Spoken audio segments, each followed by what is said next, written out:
Bonjour à tous. Bonjour. Merci beaucoup d'être là et d'être si nombreux à cette conférence. Visibilité et impact des contenus. Êtes-vous satisfait? Si vous êtes présents, c'est qu'en tout cas, vous avez quelques doutes quant à la diffusion, au relais de vos contenus. Donc, je me présente, je suis Cindy Bétan, je suis Impact and Communication Leader chez Cision et je présenterai plus tard la société. Mais ce dont je vais vous parler ce matin, c'est effectivement de notre stratégie de contenu. Parce que ça fait maintenant plus de 10 ans qu'on nous rabâche à nous, marketeurs, content is king, content is king, content is king. Et nous, on fait quoi depuis 10 ans? On produit du contenu, mais chaque jour, inlassablement, tout type de contenu. Il faut être sur les réseaux sociaux, il faut faire des livres blancs. Maintenant, il faut faire des podcasts, et puis il faut aller sur TikTok. Voilà, il faut produire du contenu. Et ça pose un véritable problème pour plusieurs raisons. Première, c'est que franchement, on est crevé. Enfin, on s'impose un rythme complètement fou, on s'auto-impose un rythme complètement dingue de production de contenu par peur du vide. Voilà, par peur parfois de n'avoir rien à dire.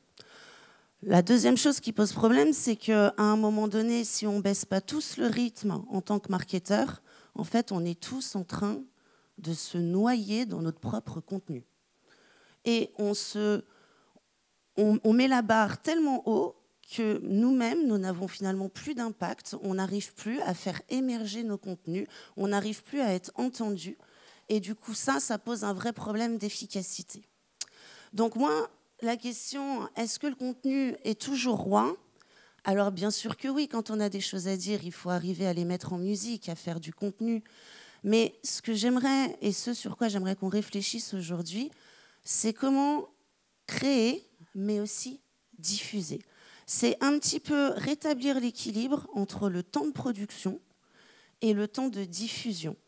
Parce qu'aujourd'hui, on additionne les influences mineures. Ben voilà, j'ai eu 80 vues sur ma vidéo, mon livre blanc a été vu 100 fois. Et c'est pas grave, je vais créer un autre contenu comme ça, j'additionnerai un petit peu toutes ces vues, puis à la fin mon patron sera content. Et au lieu de faire ça, se dire qu'on va faire moins, mais qu'on va faire mieux en essayant d'avoir plus d'impact. Et le moins et le mieux, c'est plutôt dans l'air du temps. Parce que vous l'avez tous remarqué, on a quand même changé d'air, on a changé la façon dont on voyait la consommation. Et nous, en tant que marketeurs, je pense qu'il faut qu'on s'impose une espèce d'écologie du contenu. Donc, comment est-ce qu'on va faire ça ? Je vais repartir sur les bases du marketing, mais je voudrais juste m'assurer avant que tout le monde connaisse. Est-ce que vous connaissez le modèle POEM, Paid on Earned Media? Levez la main, tous ceux qui connaissent. Ok, bon, je vais faire un petit récapitulatif. Le modèle POEM, c'est une façon de classifier la visibilité média. Donc, vous avez le paid media, c'est assez facile à comprendre. Le paid media, c'est tout ce qui fait que vous payez pour avoir de la visibilité. Donc, évidemment, c'est drivé par la publicité depuis les années 60, mais aussi c'est tout ce qui est banner, c'est tout ce qui est ad, tout ce qui est article sponsor, bref, tout ce qui fait que vous payez pour avoir de la visibilité. Le owned media, c'est ce que vous possédez comme média. En tant que marketeur, vous avez plein de médias pour communiquer. Vous avez votre site web, vos réseaux sociaux, des plaquettes, des newsletters, que sais-je. Vous avez des catalogues. Ça, ce sont vos propres médias. C'est ce qu'on appelle le owned media. Et la troisième catégorie, celle qui va nous intéresser un petit peu plus particulièrement, c'est le earned media. C'est non pas ce que vous payez, c'est pas ce que vous possédez, mais c'est ce que vous gagnez en visibilité. C'est le fait que d'autres communiquent sur vos contenus, sur votre société. Donc évidemment, depuis la nuit des temps, le earned media, c'est drivé par les relations presse, Mais vous allez voir que ces relations presse, elles ont pris une toute autre forme aujourd'hui. Et le point de ma démonstration, ça va être de vous dire qu'en changeant de regard sur les relations presse, peut-être que vous allez trouver dans cette tactique des réponses à vos enjeux de visibilité média, parce que oui, vous le pensez tous, les RP sont has-been. Eh bien moi, je vais m'atteler pendant 20 minutes à vous dire que les RP n'ont jamais été aussi modernes. Alors si je vous parle de cet équilibre des forces, c'est parce que le modèle POEM, il nous dit quoi? Il nous dit que la stratégie marketing la plus efficace, c'est la stratégie qui équilibre ces trois formes de visibilité média, du paid, du owned et du earned. Or, ce n'est pas du tout ce qui se passe aujourd'hui. On utilise beaucoup le paid. Le paid, pourquoi? Parce que ça nous donne un ROI. Alors, de moins en moins bon, hein, vous l'aurez remarqué, parce que la publicité, ça n'a pas nécessairement bonne presse, j'allais dire. En tout cas, le consommateur, nos publics, sont de plus en plus exigeants et ne se laissent pas nécessairement berner par un message publicitaire. Mais en tout cas, c'est sympa, le paid, parce que déjà, ça booste un peu quand on a besoin de plus de vues, de plus d'inscrits, etc., etc. Et puis, on a des KPI directs sur le taux de clic. Donc, ça a son avantage, mais ça coûte cher. Le owned, alors le plus gros avantage du owned, c'est le contrôle que vous avez sur votre information. Vous dites bien ce que vous voulez, c'est à vous. Donc, vous maîtrisez complètement le message. Et ça, en tant que marketeur, on adore le owned. On dit ce qu'on veut, et puis c'est gratuit. Donc, ça a aussi son intérêt. Donc, le owned est très utilisé. Et puis le earned, son grand avantage, c'est la confiance. C'est-à-dire qu'on fait toujours plus confiance en une information qui est donnée par un tiers, quelqu'un qui va recommander quelque chose, plutôt que par quelqu'un qui vous dit « Viens chez moi, mon produit est le meilleur ». Ça marche toujours comme ça. Et cette confiance, vous pouvez l'avoir dans aucune des autres tactiques. Donc, votre stratégie marketing doit équilibrer ces visibilités médias. Ce qui ne se passe absolument pas aujourd'hui, puisque c'est de loin le owned, ensuite le paid, et loin, loin, loin derrière le earned, parce que c'est un peu plus long terme, effectivement. Mais on va voir comment diminuer le timing.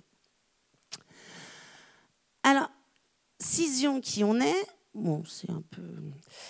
Cision, nous, on a une mission. C'est, comme il y a des gros acteurs du paid media, des leaders comme Facebook, comme Criteo, comme Google, évidemment. Tout comme il y a des acteurs du owned media, des leaders comme Oracle, Marketo, Salesforce. Eh bien, nous, on veut rester, et c'est notre vision, le leader mondial du earned media. Et on construit tout un catalogue de solutions qui vont pouvoir vous aider à booster votre earned media, et notamment on est né il y a plus de 150 ans, on est né au 19e siècle, on vient de l'Argus de la presse, en se servant des relations presse qui, vous allez le voir, ont bien changé depuis. Oh là là là là, c'est pas dans le... Alors, je vous invite à avoir une autre vision des relations médias, et notamment des relations presse. Pourquoi? Parce que les journalistes sont encore aujourd'hui toujours les premiers influenceurs. Alors, je sais qu'il y a quelques secteurs d'activité, si vous êtes dans le lifestyle, dans la mode, où il y a des réseaux qui ont pu dépasser en termes d'impact les médias plus traditionnels. Mais dans la vaste majorité des cas, votre premier influenceur reste toujours le journaliste. Et d'ailleurs, une grosse majorité des contenus diffusés sur les réseaux sociaux sont issus de médias plus traditionnels. La deuxième, c'est parce que l'ERP, en fait, il faut le voir comme une tactique de diffusion de votre stratégie de contenu. C'est vraiment là pour vous aider à faire rayonner votre contenu et finalement à avoir un meilleur ROI de votre stratégie de contenu. Et enfin, pourquoi les RP? Parce qu'aujourd'hui, avec le digital, les RP sont élargis. On va chercher les influenceurs, on va sur les réseaux sociaux, on a vraiment un panel, vous allez voir, de solutions autour des RP 2.0 qui est vraiment assez sympa. C'est pour ça qu'aujourd'hui, d'ailleurs, on parle de relations médias et non plus de relations presse. Alors, je vais vous montrer à quoi ressemble, du coup, un outil professionnel de relations médias. Oui, parce que ça existe. Et je pense qu'il y en a beaucoup aujourd'hui qui ne savent pas que de tels outils existent et qui vont chercher des solutions toujours plus autour de la data, du market automation, de l'emailing, toutes ces solutions. Alors que peut-être que votre solution, elle va se trouver du côté relations médias. Là, vous voyez dans le logiciel donc, Cision, qui réunit plus de 60 000 journalistes en France et des centaines de milliers à l'international, une fiche journaliste. Alors, j'en ai pris une au hasard, mais vous avez donc la photo du journaliste, vous avez ses coordonnées, vous avez tous ses terrains de jeu, ce dont il parle le plus sur les réseaux sociaux, vous avez ses activités, son compte Twitter. Bref, vous pouvez aller voir influenceur par influenceur, journaliste par journaliste, celui qui correspondra le plus à vos sujets.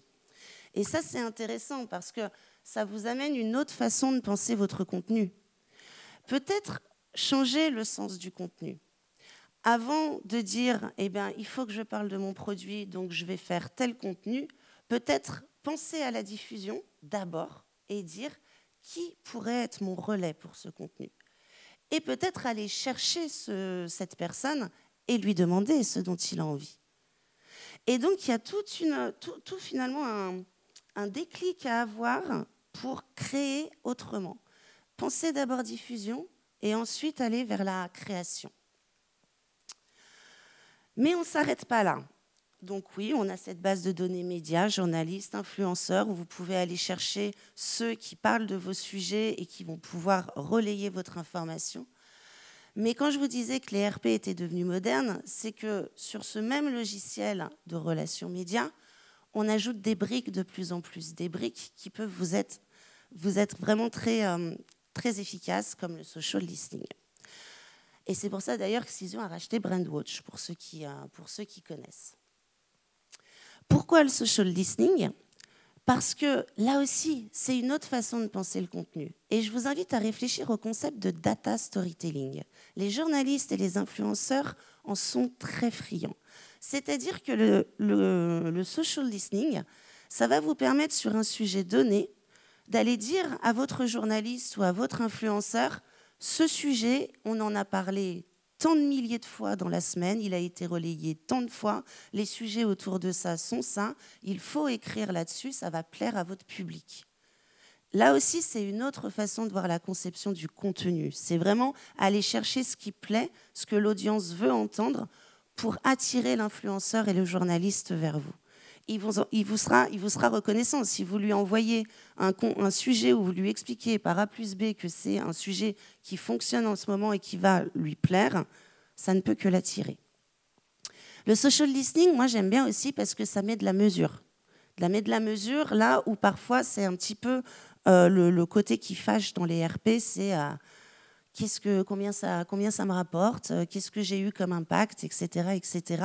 Et bien là, ça va pouvoir vous dire clairement combien de fois a été relayé votre contenu, quelle portée ont eu vos tweets, vos posts Insta, etc., etc. Et enfin, moi, ce que j'aime encore le mieux, c'est que ça vous met vos top influenceurs selon les mots-clés que vous avez choisis. Et quand vous vous intéressez à un sujet particulier, moi, je sais que chaque semaine, sur les sujets qui m'intéressent, qui sont le marketing, la com, la stratégie de marque, la RSE. Si je vois quelqu'un apparaître dans la liste que je ne connais pas, eh bien, j'ai une semaine finalement pour le découvrir. Et en tout cas, j'essaye de travailler mon réseau aussi grâce à cet outil.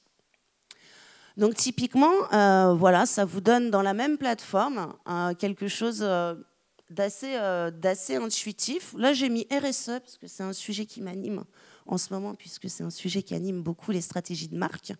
Et vous voyez le nombre de mentions, alors ça a dû être en une semaine, mais le nombre de mentions, vous voyez de quoi on parle autour de ce sujet RSE, vous avez même la proportion d'hommes-femmes, et puis vous avez ces fameux top influenceurs, et par exemple, ce monsieur que je ne connaissais pas, je suis allée voir son profil pour faire connaissance avec lui, puisqu'il avait plein de super choses à dire à ce sujet. Donc voilà, donc le social listening à utiliser, honnêtement, mais c'est assez sympa ce qu'on peut trouver. Et oui, ça peut faire partie, ça peut être intégré à des solutions de relations médias. Mais quand je vous parle d'autres visions des relations médias, je voudrais vous parler de solutions encore plus innovantes et que peu d'entre vous connaissent. Et je vous avoue que je ne connaissais pas moi non plus avant de travailler chez Cision. Le wire. Est-ce que quelqu'un connaît le wire ? C'est normal. Le wire, c'est une autre façon de faire des relations médias. C'est un circuit de diffusion qui est construit par Cision, puisque ça fait maintenant plus de 60 ans qu'on construit des circuits de diffusion. Et vous allez pouvoir diffuser votre communiqué de presse à travers ces circuits que nous avons construits et avec lesquels nous avons des partenariats avec des médias assez forts, vous allez voir. Donc vous allez voir, le média, ça mélange un peu ce que je vous disais sur le paid, le owned et le earned. Oh là là là là, je suis désolée, c'est pas du tout... Alors, le wire, pour faire simple. Donc c'est un circuit de diffusion qui inclut plus de 200 000 médias, plus de 8 000 sites internet, des agences de presse comme l'AFP, comme la Société de presse pour les États-Unis, et puis qui intègrent des journalistes qui s'inscrivent eux-mêmes à ce circuit de diffusion parce qu'ils veulent recevoir votre actualité, en tout cas l'actualité des clients Wire Cision. Donc, quand vous diffusez ce CP, enfin, c'est nous qui le diffusons dans le circuit, on active selon le secteur que vous avez choisi tel ou tel circuit. Ça peut être tech, ça peut être sport, ça peut être divertissement. Le circuit que vous nous dites, sur le territoire et la géographie que vous voulez, ça peut être France, ça peut être Europe, US. Et nous, on va faire partir votre communiqué de presse dans ces tuyaux-là. Et les partenaires choisiront ou non, les journalistes choisiront ou non de reprendre votre actualité. Ils seront alertés et pourront reprendre votre actualité. Et il y en a même qui sont, par partenariat, obligés de le faire. C'est-à-dire que nous avons des reprises garanties, notamment sur l'AFP, sur les grandes agences de presse, sur Reuters, Bloomberg. En France, on est aussi sur l'Opinion et sur Challenge. Donc voilà, il y a des partenariats plus forts qui permettent des reprises garanties de votre actualité. Et puis c'est encore plus pratique quand vous devez communiquer à l'international, parce que faire ce que je vous dis sur aller contacter le journaliste, essayer de voir ce qui l'intéresse et tout, c'est sympa quand on connaît le marché local et quand on connaît ses influenceurs. Mais quand on doit communiquer dans 15 pays en même temps et qu'on ne connaît pas nécessairement les codes ou comment ça se passe là-bas, eh bien ça permet justement de pouvoir communiquer dans 170 pays et dans 40 langues. Et puis, ce qui est encore plus sympa, c'est le CP digital et le CP multimédia. C'est que là, je vais vous montrer des CP. Alors, j'aurais voulu qu'on les voit un peu mieux, mais avouez que ce n'est pas l'image du CP que vous avez. C'est ce qu'on appelle un CP digital. Ça intègre des vidéos, ça intègre des liens sur les réseaux sociaux, ça marche en B2B. Au milieu, je vous ai mis un CP B2B avec des QR codes. Et en fait, ça va être publié sur tous ces sites et ça va vous permettre de développer votre visibilité dans les médias. Parce qu'il ne faut plus voir le communiqué de presse simplement comme une annonce d'actualité. Vous pouvez voir le contenu de manière beaucoup plus large. Ça peut être une campagne que vous voulez mettre en avant, une vidéo, l'annonce d'une égérie, ça peut être un événement où vous voulez plus d'inscrits, ça peut être ce que vous voulez, du contenu que vous voulez mettre en avant et diffuser dans les médias. Voilà, le wire, c'est ça, un circuit de diffusion média. Et il y en a plein de différents, et d'ailleurs, juste pour information, parce que c'est un petit peu ma lubie du moment, on a même créé un canal d'un circuit de diffusion dédié à la RSE. C'est-à-dire que voilà, vous nous dites, moi j'ai une actu RSE, je veux le diffuser auprès de médias qui parlent de RSE, eh bien nous vous avons créé un canal de diffusion qui mélange des médias et des institutions financières et tous des journalistes et des points médias qui parlent de diversité, d'inclusion, d'écologie, etc. Et vous allez avoir un circuit dédié à ces sujets-là. Et enfin, je voulais vous parler d'autre chose. qui est finalement lié au wire, parce qu'une fois que vous avez diffusé votre information sur les médias, vous voulez peut-être encore plus booster votre visibilité et puis accélérer un petit peu le mouvement. Et quand on veut développer sa visibilité rapidement et qu'on veut accélérer, ce qui est bien, c'est le paid. Et du coup, on a créé une nouvelle solution qui, c'est vraiment une offre à tiroir. Hein. On peut prendre ce qu'on veut. Hein. Je vous montre un petit peu le panel des nouvelles solutions de relations médias. C'est ce qu'on appelle le placement sponsorisé. Le placement sponsorisé, c'est vraiment le paid au service du earned. Et alors, je vous donne un exemple. C'est quoi le placement sponsorisé ? C'est vous avez un communiqué de presse, voilà, là c'est ASICS par exemple, qui communique à travers le wire, donc on fait un CP assez simple, avec une image. Eh bien nous, on va transformer ce communiqué de presse grâce à l'image et on va en faire une publicité. Et ça va vous permettre d'être visible sur un certain nombre de sites que je vais vous montrer derrière. Ça, c'est pour encore plus accélérer et pour aller sur différents types de médias. Donc, c'est nous qui nous occupons de tout. Hein. On vous fait le CP comme vous le souhaitez et puis on prend l'image que vous nous dites pour en faire une publicité digitale. Là, je vous montre d'autres exemples hein, il y a différents formats, mais le résultat est le même. Pour info, on l'a fait essayer à un client, c'est sorti il y a un mois, ça. On l'a fait essayer à un client, il était assez content puisqu'en une semaine, il a eu plus de 110 inscrits en plus à son événement. Et donc, vous allez choisir, pareil, vous allez choisir votre secteur d'activité. On vous garantit au minimum 70 000 impressions de cette publicité. Et vous allez choisir, selon votre actualité, les sites sur lesquels vous voulez que cette publicité soit affichée. Là, je vous ai mis que des médias France, mais ça marche pour l'Europe, ça marche pour le monde. Les partenariats médias, c'est notre ADN. Donc voilà, donc vous choisissez votre catégorie, vous diffusez votre CP, et en plus des reprises de votre CP, vous avez une ad qui vient s'ajouter à ça. Alors voilà, je vais m'arrêter là et voir s'il y a des questions, mais en tout cas, je vous invite vraiment à réfléchir avant tout à cet équilibre paid on earned. Je vous invite vraiment à renverser le process de création de contenu. Je vous invite vraiment à donner autant de place à la diffusion qu'à la construction. Parce qu'on ne peut plus s'épuiser comme ça à construire autant de contenu sans qu'il ne soit vu. Il y a des études qui sortent qui disent que moins de 50% des contenus qu'on produit sont lus. Est-ce que vous vous rendez compte de la perte d'énergie? Et puis on va se faire du bien à nous-mêmes entre marketeurs en baissant un peu le niveau d'un cran. Et enfin, j'aurais laissé ma trace aujourd'hui si vous pouvez retenir une chose et si je vous aurais peut-être convaincu que oui, PR is the new marketing et que peut-être que les solutions que vous recherchez se trouvent du côté des relations médias que vous aviez pu juger un petit peu vieillottes avant cette conférence. Merci beaucoup.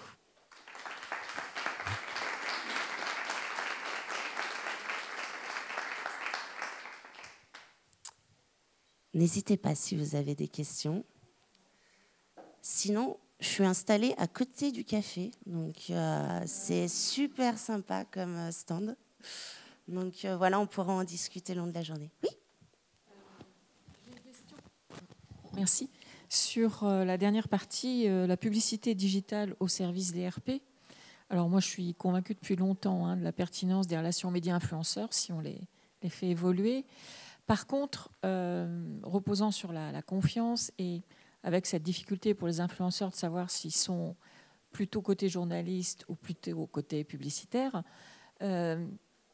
pour moi, c'est presque un oxymore, publicité digitale au service des RP, c'est-à-dire je ne comprends pas forcément dans le détail en quoi une publicité peut être vecteur, accolé, je ne sais pas quel terme utiliser, à une dimension de relation média, justement.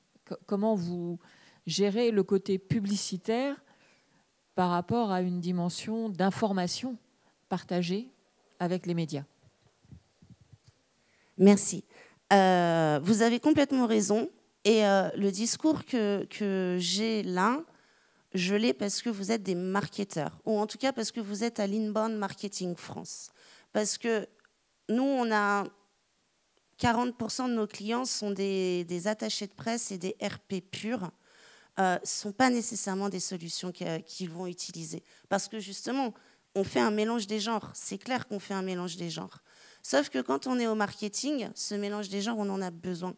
Et on n'est pas, notre travail est aujourd'hui trop transverse et nos enjeux de visibilité sont trop forts justement parce qu'on n'arrive pas à faire émerger nos contenus, qu'il faut mélanger toutes ces différentes tactiques pour faire ressortir son contenu. Et c'est pour cette cible-là de marketeurs qu'on fait un mélange des genres et qu'on utilise la publicité pour booster la visibilité d'un CP.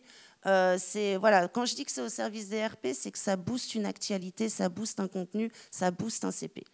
Et ça, je pense que c'est des solutions qui sont, pour le coup, adaptées aux marketeurs, qui jonglent avec toutes ces tactiques en même temps, mais qui l'est beaucoup moins pour un puriste des RP ou des attachés de presse tels qu'on les entend et tels qu'on... C'est ce qu'on leur demande, c'est justement de pousser l'actualité gratuitement auprès des médias. Donc je suis d'accord avec vous, moi si mon attaché de presse me demande 1 500 € de plus pour faire une campagne de pub, je vais faire non mais attends, c'est pas nécessairement ce qu'on attend de toi. En revanche, pour des marketeurs, je pense que c'est plus pertinent. Ah non, là, c'est grand public. Quand on fait de la pub dans les médias, c'est vraiment de la pub. Je sais pas, moi, vous avez un événement, vous avez un nouveau produit. C'est vraiment de la pub pour booster votre actualité auprès de vos audiences finales. Ouais. Est-ce que je vous ai un petit peu convaincu que les RP, c'est moderne? Petit peu. Ah, vous me faites plaisir. Bah écoutez, s'il n'y a pas de questions ou si vous voulez me rejoindre donc, vers le café, n'hésitez pas, il y aura moi, d'autres gens de l'équipe Cision. Et merci beaucoup d'être venus.